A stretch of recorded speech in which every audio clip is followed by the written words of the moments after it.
밤하늘에 쏟아지는 별들을 보며 문득 이 넓은 우주에 정말 우리만 있는 걸까? 라는 생각을 해본 적 있으신가요? 만약 그 질문에 대한 해답이 이미 5천년 전 채 마르지 않은 진흙판 위에 기록되어 있었다면 어떨까요? 저희 채널에 오신 것을 환영합니다. 오늘은 인류 역사상 가장 매혹적이고도 기이한 미스터리 속으로 깊이 들어가 보려 합니다. 바로 고대 수메르인들과 그들이 섬겼던 정체불명의 신들에 대한 이야기입니다. 장담하건대 오늘 이 시간이 지나면 여러분은 인류의 기원을 완전히 새로운 시각으로 바라보게 될 것입니다. 흔히들 인류가 스스로의 힘으로 첫 문명을 일구었다고 믿지만 고대의 기록은 전혀 다른 진실을 말하고 있습니다. 그 기록들은 우리의 창조주들이 언젠가 다시 돌아올 것이라고 예고하죠. 이제 편안하게 자리를 잡고 눈을 감은 채 긴장을 풀어보세요. 잠자리에 들기 전 듣는 신비로운 이야기가 지금 시작됩니다. 깊은 평온 속으로 빠져들며 한번 생각해보세요. 인류는 과연 진화가 만들어낸 우연일까요? 아니면 누군가의 거대한 프로젝트였을까요? 생각을 정리해 댓글로도 들려주세요. 이 거대한 비밀의 실마리를 찾기 위해 우리는 아주 먼 과거로 여행을 떠나야 합니다. 티그리스강과 유프라테스강 사이에 비옥한 땅을 상상해 보세요. 지금의 이라크 지역입니다. 약 6천년 전 그곳에서는 마치 아무것도 없던 곳에서 갑자기 나타난 것처럼 믿기 힘들 정도로 발달한 문명이 탄생했습니다. 바로 수메르 문명입니다. 그들은 바퀴와 수학, 천문학, 그리고 정교한 법 체계를 세상에 내놓았고 무엇보다 인류 최초의 문자를 발명했습니다. 수메르인들은 갈대 줄기를 깎아 만든 펜으로 젖은 점토판 위에 쐐기 모양의 기호들을 새겨 지식을 기록했습니다.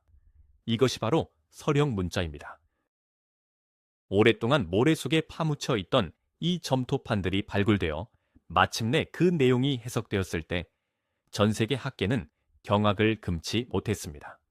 그 기록은 단순한 일상이나 상거래 내역이 아니었습니다. 우주의 원리와 태양계의 구조, 그리고 압도적인 힘을 가진 존재들에 대해 너무나 상세히 묘사하고 있었기 때문입니다. 수메르인들은 그들을 아누나키라고 불렀습니다. 하늘에서 땅으로 내려온 자들이라는 뜻이죠. 오늘 우리는 그들이 남긴 기이한 이야기와 인류에게 남긴 경고를 하나씩 파헤쳐보려 합니다. 자, 처음부터 한번 시작해 볼까요? 도대체 인류는 이 기록들을 어떻게 발견하게 된 걸까요? 때는 19세기 중반입니다. 이글거리는 사막의 모래 벌판 위에서 영국 고고학자들이 고대 도시 니네베의 유적을 발굴하고 있었죠. 숨이 턱턱 막히는 더위 속에서 입안에는 흙먼지가 서걱거립니다. 그런데 바로 그때 땅속 깊은 곳에서 무언가 발견됩니다. 금이나 보석이 아니었습니다. 그보다 훨씬 더 가치 있는 것이었죠. 그것은 바로 아슈르바니팔 왕의 거대한 도서관이었습니다. 3만 개가 넘는 점토판들이 수천 년 동안 그곳에 잠들어 있었던 겁니다. 당시에는 그 누구도 이 투박한 찰흙 조각들이 어떤 엄청난 비밀을 품고 있는지 전혀 알지 못했습니다. 학자들이 이 텍스트를 해독하기 위해 수십 년간 끈질기게 매달린 끝에 마침내 기록들이 입을 열기 시작했습니다. 그리고 그 순간 전 세계는 큰 충격에 빠졌죠. 과거에서 온 이 메시지들은 우리가 알고 있던 고대 세계에 대한 모든 상식을 완전히 뒤엎어버렸기 때문입니다. 기록의 작성자들은 자신들이 가진 위대한 지식을 스스로 깨우친 것이라 말하지 않았습니다. 대신 그들은 모든 기술을 신들에게서 전수받았다고 주장했습니다. 바로 그 이름도 유명한 아누나키들로부터 말이죠. 아누나키, 이들은 과연 누구일까요? 이 이름은 고대 언어로 하늘에서 땅으로 내려온 자들이라는 뜻을 담고 있습니다. 아주 시적이면서도 명확한 의미죠. 보통 역사학계에서는 이들을 단순히 신화 속 인물로 치부하곤 합니다. 천둥과 번개, 계절의 변화를 설명하려 했던 고대인들의 상상력이 만들어낸 허구라고 말이죠. 하지만 잠시만 선입견을 내려놓아 봅시다. 고대 기록은 그들을 형체 없는 영혼이 아니라 육체를 가진 존재이자 통치자, 그리고 공학자로 묘사하고 있습니다. 여기서 흔히들 하는 오해를 하나 짚고 넘어가겠네요. 모든 학자가 아누나키를 외계인으로 인정하는 것은 아닙니다. 이 이론은 20세기 연구가 제카리아 시친에 의해 대중화된 것으로 주류 학계와는 여전히 견해 차이가 큽니다. 하지만 보수적인 교수들조차 인정할 수밖에 없는 사실이 하나 있습니다. 수메르인들이 남긴 이 신들에 대한 묘사가 소름 끼칠 정도로 구체적이고 기술적이라는 점입니다. 그것은 단순한 신화라기보다 마치 목격자가 직접 기록한 실제 사건의 연대기처럼 읽힙니다. 그렇다면 고대 기록에 따르면 아누나키는 과연 어디에서 온 것일까요? 수메르의 우주론에는 아주 놀라운 대답이 담겨 있습니다. 그들의 기록에는 정체불명의 12번째 행성이 등장하는데 바로 니비루라 불리는 곳입니다. 이해를 돕기 위해 이런 장면을 한번 떠올려 보십시오. 우리 태양계가 하나의 거대한 시계라고 가정해 보는 겁니다. 모든 행성들이 태양 주위를 둥근 원형 궤도로 돌고 있죠. 그런데 여기에 아주 거대한 우주의 추를 하나 더해 보겠습니다. 이것이 바로 니비루입니다. 이 행성의 궤도는 아주 길쭉한 타원형을 그리며 우주를 가로지릅니다. 일부 연구자들의 해석에 따르면 니비루는 3600년에 단 한 번만 태양계 안쪽으로 진입한다고 합니다. 그 외에 기나긴 시간 동안은 차갑고 깊은 심우주에 머물게 되죠. 고대 기록은 이 행성을 붉게 빛나는 신들의 고향이라 묘사하고 있습니다. 바로 이 거대한 공전 주기가 왜 아누나키가 지구에 계속 머물지 않는지를 설명해 줍니다. 그들은 자신들의 모행성이 가진 리듬에 맞춰 움직이고 있기 때문입니다. 여기서 한 가지 당연한 의문이 생깁니다. 다른 행성에서 온 존재들이 도대체 왜 지구가 필요했던 걸까요? 수메르 점토파는 이에 대해 아주 현실적인 답을 내놓습니다. 그들에겐 우리의 정신적 교감이나 우정 따위는 필요 없었습니다. 오로지 자원, 더 정확히 말하면 금이 목적이었죠. 기록에 따르면 당시 니비루 행성의 대기는 파괴되기 시작했습니다. 고향을 구하기 위해 그들이 찾아낸 방법은 하늘의 미세한 금 입자를 살포하는 것이었습니다. 우주 방사선을 막아낼 일종의 반사막을 만들려 했던 것이죠. 마치 공상과학 영화 같은 이야기처럼 들리시나요? 하지만 현대 기술을 한번 떠올려 보십시오. 오늘날의 항공우주국들도 인공위성과 우주복을 방사선으로부터 보호하기 위해 금박을 사용하고 있습니다. 고대 수메르인들이 금의 이런 물리적 특성을 어떻게 알고 있었을까요? 결국 아누나키는 광부의 자격으로 지구에 온 셈입니다. 그들은 아프리카 남부와 메소포타미아 전역에 걸쳐 대규모 금 채굴을 위한 원정대를 조직했습니다. 금 채굴은 실로 고된 노동이었습니다. 수메르 문헌에는 이기기라고 불리는 하급 신들의 집단이 등장하는데 바로 이들이 지구의 광산에서 투입되어 일하던 존재들이었습니다. 한번 상상해 보십시오. 광활한 하늘이 익숙했던 강력한 존재들이 어둡고 좁은 땅속 깊은 곳으로 내려가야만 했던 상황을 말이죠. 그들은 수백 년 동안 묵묵히 바위를 깨며 노동했습니다. 하지만 결국 터질 것이 터지고 말았습니다. 참다 못한 이기기들이 반란을 일으킨 것입니다. 이것은 역사상 최초의 파업이었으며 그 규모는 가히 우주적이었습니다. 그들은 작업 도구들을 불태워버리고 당시 지구를 다스리던 아누나키의 최고 통치자 엔릴의 궁전을 포위했습니다. 상황은 매우 긴박하게 돌아갔습니다. 니비루 행성을 유지하기 위해 금은 반드시 필요했지만 더 이상 일하겠다는 이는 아무도 없었기 때문입니다. 그때 엔릴의 형제이자 천재 과학자였던 엔키가 놀라운 해결책을 내놓았습니다. 이 힘든 노동을 대신 짊어질 원시적인 일꾼을 직접 만들기로 한 것입니다.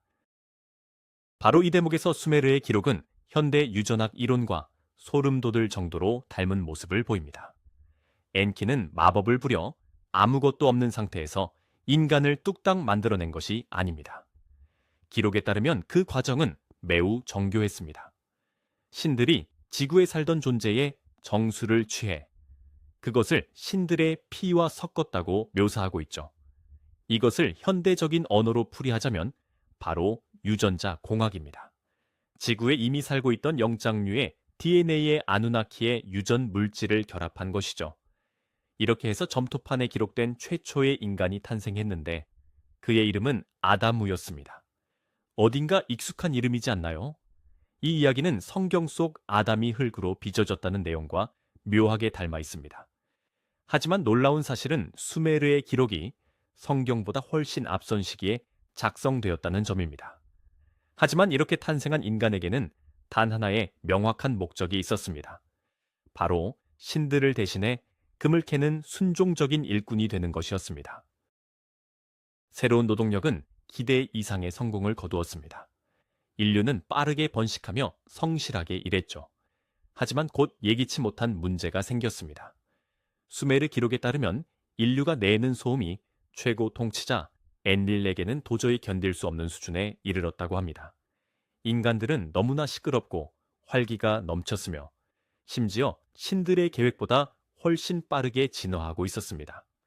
처음부터 인간 창조를 반대했던 엔릴은 결국 극단적인 선택을 내립니다.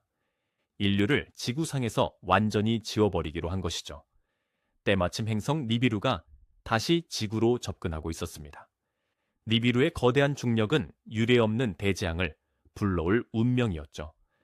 엔릴은 모든 신에게 이 사실을 함구하라고 명령했습니다. 인간들이 거대한 파도에 휩쓸려 죽게 내버려 두기 위해서였습니다. 이것이 바로 우리가 오늘날 대홍수라고 부르는 사건의 전말입니다. 인류 존재의 모든 흔적을 깨끗이 씻어내려 했던 거대한 재앙이었죠. 하지만 인류에게는 수호자가 있었습니다. 우리를 창조한 바로 그 존재, 엔키였죠. 그는 자신이 만든 피조물에 대해 깊은 책임감을 느꼈습니다. 엔릴의 명령을 정면으로 거스를 수 없었던 엔키는 한 가지 꾀를 냈습니다. 그는 비밀리에 신심 깊은 한 인간과 접촉했는데 수메르 기록에서는 그를 지우수드라 또는 우트나피 쥐팀이라 부릅니다. 엔키는 곧 들이닥칠 거대한 물벽에 대해 경고하며 거대한 배를 만드는 법을 구체적으로 일러주었습니다. 그런데 이것은 단순히 나무로 만든 작은 배 이야기가 아닙니다. 기록에는 정밀한 기하학적 계산과 설계도, 그리고 역청을 발라 방수 처리를 한 일종의 잠수함 형태의 선박에 대한 상세한 내용이 담겨 있습니다. 지우스드라는 자신의 가족과 온갖 생명체의 씨앗을 배에 태워야 했습니다. 여기서 우리는 다시 한번 놀라운 유사성을 발견하게 됩니다. 구약 성경이 쓰이기 수천 년 전 이미 노아의 방주 이야기가 기록되어 있었던 것이죠. 엔키는 그렇게 인류라는 생명의 불꽃이 심연의 파도 속에서 꺼지지 않도록 지켜냈습니다. 마침내 대홍수가 지구를 덮쳤습니다. 점토판에 기록된 당시의 묘사는 실로 소름이 돋을 정도입니다. 기록은 칠흑 같은 먹구름과 포효하는 바람, 그리고 하늘까지 맞닿은 거대한 파도에 대해 이야기합니다. 그 가공할 대자연의 위력 앞에서는 아누나키조차 두려움에 떨었습니다. 그들은 천상의 배를 타고 궤도로 피신했고 발 아래에서 처참하게 파괴되는 지구의 아름다움을 바라보며 슬피 울었습니다. 이윽고 물이 빠졌을 때 이전 세상의 흔적은 그 어디에도 남아있지 않았습니다. 하지만 우튼 아피 슈팀의 배만은 기적적으로 살아남았습니다. 인류 중 일부가 생존했다는 사실을 알게 된 엔릴은 불같이 화를 냈습니다. 하지만 엔키는 인류가 스스로의 생존 권리를 증명해냈음을 끈질기게 설득하여 형의 마음을 돌려놓았습니다. 그날 이후 인간을 대하는 신들의 시선이 완전히 바뀌었습니다. 그들은 더 이상 우리를 말 없는 노예로만 여기지 않았습니다. 아누나키는 살아남은 자들에게 지혜와 지식을 전해주기로 결심했습니다. 기록에 따르면 바로 그때 왕권이 다시금 하늘에서 내려왔고 신들은 인간들을 직접 가르치기 시작했습니다. 대홍수 이후 인류에겐 새로운 시대가 열렸습니다. 아누나키는 인간에게 농경의 기초를 전수하고 도시와 관계시설을 건설하는 법을 가르쳤습니다. 그들은 법을 세우고 사회의 기틀을 잡아주었죠. 흥미로운 사실은 수메르의 왕들이 단 한 번도 자신을 절대적인 권력자로 여기지 않았다는 점입니다. 그들은 언제나 자신을 신의 뜻을 전하는 대리인일 뿐이라고 말했습니다. 정작 아누나키들은 도시 안에 폐쇄된 구역에 머물렀는데 우리가 지금 신전이나 지구라트라고 부르는 곳이 바로 그들의 거처였습니다. 일반인의 출입은 엄격히 통제되었고 오직 선택받은 사제들만이 그곳의 음식과 의복을 바칠 수 있었습니다. 이 장면을 한번 상상해 보십시오. 도시 위로 거대한 계단식 피라미드가 우뚝 솟아 있습니다. 그리고 그 꼭대기 가장 신성한 방에는 신이라 불리는 존재가 실제하고 있죠. 그는 그곳에서 지시를 내리고 기묘한 장치들을 이용해 날씨를 다스리며 민족의 운명을 결정했습니다. 수메르인들에게 이것은 현대적인 의미의 종교가 아니었습니다. 그것은 그들이 매일 마주하며 살아가는 생생한 현실이었습니다. 하지만 세월이 흘러 어느 날 기묘한 일이 벌어졌습니다. 고대 기록은 거대한 비극의 시대를 증언합니다. 아누나키들이 자신들의 도시를 버리고 떠나기 시작한 것입니다. 기록에 묘사된 것엔 폭풍은 결코 자연적인 현상이 아니었습니다. 묘사된 정황으로 볼 때 그것은 방사능 낙진에 가까웠으며 기록은 이를 죽음을 몰고 오는 악한 바람이라 불렀습니다. 학자들 사이에서는 여전히 논쟁이 뜨겁습니다. 신들이 파괴적인 무기를 동원해 서로 전쟁을 벌인 것일까요? 아니면 통제 불가능한 자연재해였을까요? 이유가 무엇이든 신들은 하늘의 배틀을 타고 자취를 감췄습니다. 인간들만을 세상에 덩그러니 남겨둔 채 말입니다. 그것은 문명 전체에 몰아닥친 거대한 충격이었습니다. 도시는 순식간에 황폐해졌고 대혼란이 시작되었습니다. 사람들은 마치 부모에게 버림받은 아이와도 같은 처지가 되었습니다. 바로 그때 사제들은 모든 지식을 점토판에 필사적으로 기록하기 시작했습니다. 자신들의 창조주에 대한 기억과 그들이 남긴 가르침을 어떻게든 보존하고 싶었기 때문입니다. 그들은 오직 미래 세대를 위해 그 모든 기록을 남겼습니다. 이 마지막 기록들 속에는 아주 중요한 경고가 담겨 있습니다. 수메르인들이 생각한 시간은 우리가 아는 것과는 전혀 달랐습니다. 우리는 시간을 과거에서 미래로 흐르는 하나의 직선이라고 생각하죠. 하지만 고대 메소포타미아 사람들에게 시간은 거대한 원처럼 순환하는 것이었습니다. 과거에 일어났던 일은 반드시 다시 반복된다는 뜻입니다. 그들은 거대한 우주의 주기를 믿었고 그들이 남긴 경고는 매우 명확합니다. 신들의 떠남은 영원한 이별이 아니었습니다. 니비루의 궤도는 상상할 수 없을 만큼 거대하지만 그 길은 결코 변하지 않으니까요. 이 거대한 주기가 끝나는 날, 그 행성은 다시 우리 하늘의 모습을 드러낼 것이고 우리를 창조한 존재들도 그들과 함께 돌아올 것입니다. 고대 사제들의 기록에 따르면 그들이 돌아오기 전 지구에는 여러 징조가 나타납니다. 자연의 균형이 무너지고 대지진과 하늘의 기이한 현상들, 그리고 인간들 사이에는 거대한 혼란이 휘몰아칠 것이라고 말이죠. 어쩐지 요즘 세상에서 벌어지고 있는 일들과 묘하게 닮아 있지 않나요? 그렇다면 이들의 귀환은 우리에게 어떤 의미가 있을까요? 고대 문헌을 연구하는 학자들 사이에서도 이에 대한 의견은 분분합니다. 먼저 슈메르인들이 기록한 내용이 외계 함대의 실질적인 귀환을 뜻한다고 보는 이들이 있습니다. 만약 그렇다면 우리는 우리를 만든 창조주들 앞에서 응당한 답을 내놓아야 할 것입니다. 과연 그들은 우리가 이 행성을 가꾸어 온 방식을 어떻게 평가할까요? 우리가 소중한 자원을 허비하고 자연을 파괴해 온 모습을 보며 그들은 무엇이라 말할까요? 반면 초록색 외계인이라는 설정을 문자 그대로 받아들여선 안 된다는 주장도 있습니다. 이들은 고대의 경고가 일종의 은유라고 봅니다. 즉, 아누나키의 귀환은 주기적으로 반복되는 지구적 재앙을 상징한다는 것이죠. 이는 우주가 살아 움직이는 존재이며 지구가 그 거대한 흐름에 영향권 아래에 있다는 사실을 상기시켜줍니다. 거대 행성이 지구 근처를 지나며 자북을 뒤흔들거나 급격한 기후 변화를 일으키는 상황처럼 말입니다. 해석은 제각각일지라도 고대 문헌이 우리에게 전하는 메시지는 분명합니다. 늘 깨어있으라는 것, 그리고 이 광활한 우주 속에서 인류의 자리가 얼마나 겸허한 곳인지를 결코 잊지 말라는 것입니다. 현대 과학의 관점에서 한번 살펴볼까요? 그 신비로운 행성이 정말 존재했을까요? 오랫동안 천문학자들은 이 가설을 터무니없는 소리라며 비웃었습니다. 하지만 최근 몇 년 사이 분위기가 완전히 바뀌었습니다. 과학자들이 태양계의 가장 끝자락에서 아주 기묘한 현상들을 발견했기 때문이죠. 명왕성 궤도 너머에 있는 얼음 소행성들이 마치 보이지 않는 거대한 천체의 중력에 이끌리듯 움직이고 있었던 겁니다. 이제 천문학자들은 이른바 제구행성의 존재를 아주 진지하게 추적하고 있습니다.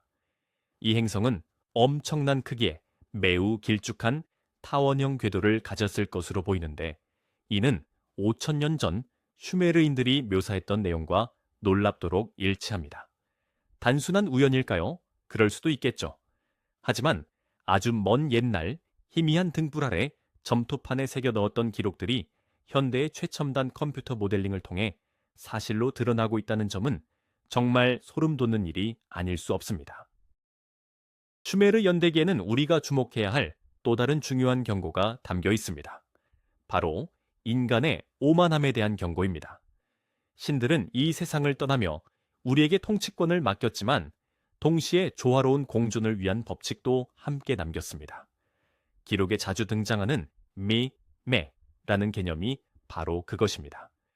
이는 별들의 움직임부터 인간의 사소한 행동에 이르기까지 세상 만물을 다스리는 신성한 설계도이자 운명의 법칙입니다. 슈메르인들은 믿었습니다. 만약 인간이 이 법칙을 어기고 사회가 탐욕과 불의로 가득 찬다면 신들이 다시 돌아와 질서를 바로잡을 것이라고 말이죠. 그리고 그 질서는 매우 엄격하고 냉혹한 방식으로 세워질 것입니다. 결국 이 경고는 하늘이 아닌 바로 우리 내면을 향하고 있습니다. 첨단 기술과 막강한 권력이 우리를 신으로 만들어주지는 않는다는 사실을 일깨워 줍니다. 우리는 여전히 거대한 우주 앞에서, 그리고 우리 스스로가 저지른 실수 앞에서 한없이 나약한 존재일 뿐입니다. 이런 장면을 한번 떠올려 보세요. 바빌론이나 우르의 어느 고대 신전 깊은 밤입니다. 희미하게 타오르는 등불 아래 늙은 사제가 앉아 있습니다. 그는 아직 채 마르지 않은 부드러운 점토판을 꺼내고 날카로운 필사도구를 손에 쥡니다. 그는 자신의 도시가 서서히 저물어가고 있음을 직감하고 있습니다. 사제는 밤하늘의 별들을 바라보며 돌아올 자의 전조인 붉은 빛을 찾으려 애씁니다. 그리고 정성을 다해 쐐기 문자 하나하나, 문장 하나하나를 새겨나갑니다. 거대한 대홍수의 기억, 엔키의 지혜와 엔릴의 엄격함에 대한 기록들입니다. 그는 이 시대의 주기가 끝나는 날까지 자신이 살아있지 못하리라는 것을 잘 알고 있습니다. 하지만 그는 먼 훗날의 후손들, 바로 우리들이 이 진실을 꼭 알아주길 바랍니다. 그는 점토판을 한가리에 넣어 봉인한 뒤 깊숙한 보관소에 숨깁니다. 이 몸짓은 절박한 희망의 표현입니다. 인류가 자신의 뿌리를 잊지 않기를, 거친 세월의 풍파 속에서도 그 기억을 잃어버리지 않기를 바라는 간절한 소망 말입니다. 그리고 수천 년이 흐른 오늘, 우리는 마침내 그의 메시지를 읽고 있습니다. 그런데 왜 이 이야기가 오늘날 우리에게 이토록 깊은 울림을 주는 걸까요? 왜 수많은 사람이 아누나키와 고대 문명에 매료되는 걸까요? 아마도 그 답은 인간의 심리에서 찾을 수 있을 것 같습니다. 끝없이 넓고 차가운 우주 속에 우리만 덩그러니 남겨졌다는 사실을 받아들이기란 결코 쉽지 않으니까요. 그래서 우리는 우리보다 앞선 존재, 즉 큰 형 같은 존재를 갈망합니다. 우리보다 훨씬 지혜로워서 당면한 문제들을 해결해주고 우리 삶의 의미를 일깨워줄 그런 존재 말이죠. 수메르 신화는 우리가 거대한 무언가와 연결되어 있다는 느낌을 줍니다. 신화는 우리에게 이렇게 말합니다. 당신은 어쩌다 생겨난 우연이 아닙니다. 당신은 창조된 존재이며 분명한 목적이 있습니다라고요. 설령 그 목적이 아주 단순한 것이었을지라도 그것은 우리를 광활한 우주와 보이지 않는 끈으로 이어줍니다. 이 생각은 한편으론 두렵기도 하지만 동시에 묘한 안도감을 줍니다. 우리가 느끼는 근원적인 고독을 조금이나마 덜어주기 때문입니다. 이제 미래에 대해 한번 생각해 봅시다. 만약 슈메르인들의 기록이 사실이고 위대한 주기가 정말로 존재한다면 우리는 어떻게 해야 할까요? 과연 우리는 우리를 만든 창조주들과 대등하게 마주할 수 있을까요? 지난 수천 년 동안 인류는 비약적인 발전을 이루었습니다. 이제 우리는 스스로 유전공학을 다루고 우주선을 쏘아 올리며 다른 행성의 환경을 바꾸려 시도하고 있습니다. 어느덧 우리는 고대 점토판이 묘사했던 그 신들의 모습과 매우 닮아 있습니다. 어쩌면 그들이 다시 돌아올 때 우리가 마주할 진짜 시험은 단순히 살아남는 것이 아닐지도 모릅니다. 우리가 더 이상 누군가의 노예가 아니라는 사실을 증명하는 것, 그리고 우리가 스스로의 터전을 책임질 수 있는 지혜롭고 독립적인 종족으로 성장했음을 보여주는 것, 그것이 진정한 시험이 될 것입니다. 이런 관점에서 본다면 고대인들의 경고는 두려운 위협이 아니라 우리를 끊임없이 나아가게 하는 성장의 동력일지도 모릅니다. 이 고대의 이야기들에 귀를 기울이다 보면 광대한 시간의 흐름 속에서 길을 잃기 십상입니다. 수천 년의 세월이 마치 찰나의 순간처럼 스쳐 지나갑니다. 찬란했던 왕국들이 일어섰다. 모래 아래로 자취를 감추고 신들은 하늘에서 내려와 다시 저 별들로 돌아갑니다. 그럼에도 행성은 묵묵히 회전을 멈추지 않습니다. 창밖에는 먼 옛날 수메르의 별 관측가가 바라보던 바로 그 밤하늘이 펼쳐져 있습니다. 끝없는 비밀을 품은 저 별들은 예나 지금이나 변함이 없습니다. 그리고 어쩌면 저 먼 곳 어딘가에서 거대한 붉은 행성이 자신만의 기나긴 여정을 이어가고 있을지도 모릅니다. 서두르는 법 없이 말이죠. 우주의 시계는 아주 느릿하게 움직입니다. 우리에게는 아직 시간이 남아 있습니다. 우리가 진정 누구인지 깊이 생각할 시간, 그리고 서로를 아끼며 이 행성과 함께 평화롭게 살아가는 법을 배울 시간 말입니다. 이 이야기가 당신을 위한 우주의 자장가가 되어주길 바랍니다. 시끄러운 세상의 소음이 서서히 멀어지는 것을 느껴보세요. 이제 우리 곁에는 영겁의 고요한 숨결만이 남아 있습니다. 밤하늘을 천천히 유영하는 저 별들이 우리의 잠자리를 포근히 지켜주고 있네요. 고대 서령 문자에 새겨진 비밀은 이미 다 밝혀졌고 그 신비로운 이야기들은 이제 우리의 꿈속으로 녹아들었습니다. 우리는 이 광활하고 견기로운 우주의 일부분입니다. 고대 신들의 부활이나 거대한 우주적 재앙을 두려워할 필요는 없습니다. 그저 시공간을 가로지르는 이 깊은 연결을 온몸으로 느껴보세요. 인류의 시작부터 지금의 우리에게까지 생명이라는 하나의 긴 실타래가 끊임없이 이어져 오고 있습니다. 이제 편히 쉬세요. 당신의 의식을 오래된 신화 속으로 가만히 맡겨보세요. 안심하고 깊은 잠에 드시길 바랍니다. 이 거대한 우주가 당신을 따뜻하게 품어주고 있으니까요. 역사는 때로 우리에게 참 놀라운 반전을 보여주곤 합니다. 수메르인들이 남긴 경고는 단순히 종말에 대한 공포를 심어주기 위한 이야기가 아니었습니다. 그것은 시대를 관통하는 깊은 철학적 메시지였죠. 그들은 우리에게 문명이란 돌고 도는 순환의 고리와 같다고 말했습니다. 우리가 거대한 도시를 건설하고 대자연을 마음대로 바꿀 힘을 가졌을지라도 결국 우리는 신이 아니라는 사실을 말입니다. 만약 우리가 세상과의 조화를 잊은 차에 끝없는 탐욕과 잔인함에 빠진다면 머나먼 옛날 대홍수가 그랬듯 시스템은 스스로를 다시 정화하고 재설정할 것입니다. 그것이 우주선을 타고 온 외계인의 모습이든 혹은 거대한 자연의 재앙이든 본질은 다르지 않습니다. 과거의 실수를 반복하지 말라는 선조들의 지혜가 담긴 메시지인 것이죠. 오늘 밤 저희와 함께 메소포타미아의 신비로운 비밀을 탐험해 주셔서 감사합니다. 이 이야기가 여러분께 편안한 생각과 깊은 잠을 선물해 드렸기를 바랍니다. 이런 역사의 수수께끼가 흥미로우셨다면 채널 구독과 좋아요 부탁드리고 잠을 청하며 들을 수 있는 다른 영상들도 함께 감상해 보세요. 꿈나라로 떠나기 전 댓글로 여러분의 생각도 들려주세요. 과연 고대 신화 중 어디까지가 숨겨진 진실일까요? 그럼 편안한 밤 되시고 우리는 다음 이야기에서 다시 만나요.